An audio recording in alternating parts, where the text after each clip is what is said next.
I've been together many years, and we began our relationship as friends, co-workers, and I actually hired Aram in a public school. He was the school psychologist, and I was the director of special education. So we have a history of working together.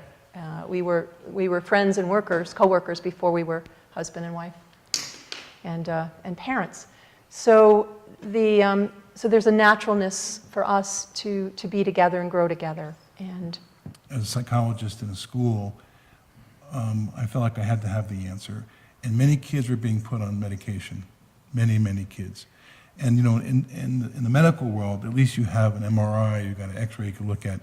In the psychology world, in the psychiatry world, it's all symptoms, diagnosis. You're labeled. I think the comment was made, once I get a diagnosis, I could be healed. And it was terrible, and I was always fighting that. But I was always in my head. I was intellectually trying to help people survive. And then I worked in other places, many other places. Again, I was responsible. Then I started teaching at the university. Again, you're in my mind, mostly in my mind. And I never understood I was under stress with the mind-body connection. I wasn't taking care of myself. As again, Lana talked about, mental health workers definitely don't take care of themselves.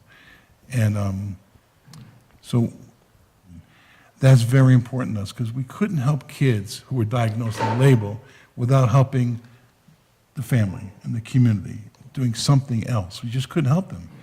That was our belief. People thought we were crazy because, you know, I once had a Board of Education member say to me, "What kind of psychologist are you? You don't believe in medication for kids."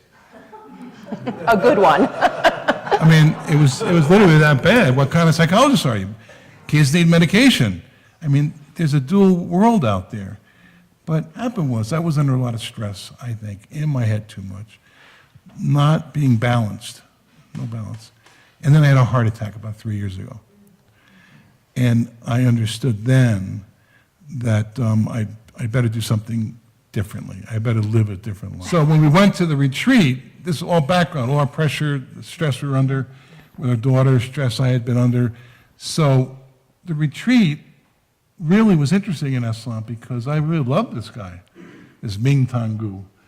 And he was so genuine and honest, and it was relaxing, talking about the family, talking about wisdom healing. And I said, you know, this is really life-changing in many ways. I don't have to live the life I was living. Sing with them, and we continued. And it was nice because we had each other, and it was supportive, as Lon has talked about with Meredith. And so I think that kept us going. So at times when Aram wasn't interested in doing it, you know, I'd encourage him. If I was too, you know, crazed by my family or responsibilities, he'd say, maybe we should do this. I had the idea first, I want to pass this on. I think that something about being part of a community like this is about passing on. And having been helpers our whole lives, and firstborns and families and all that stuff, we said, you know, we're gonna get into the training program. So I signed up first, and Aram a couple weeks later, because he didn't want me to do it without him.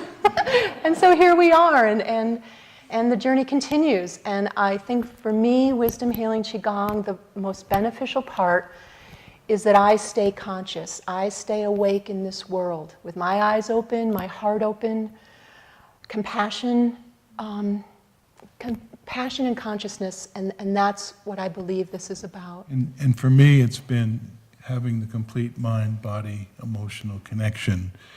I haven't been on any medications because I have heart disease.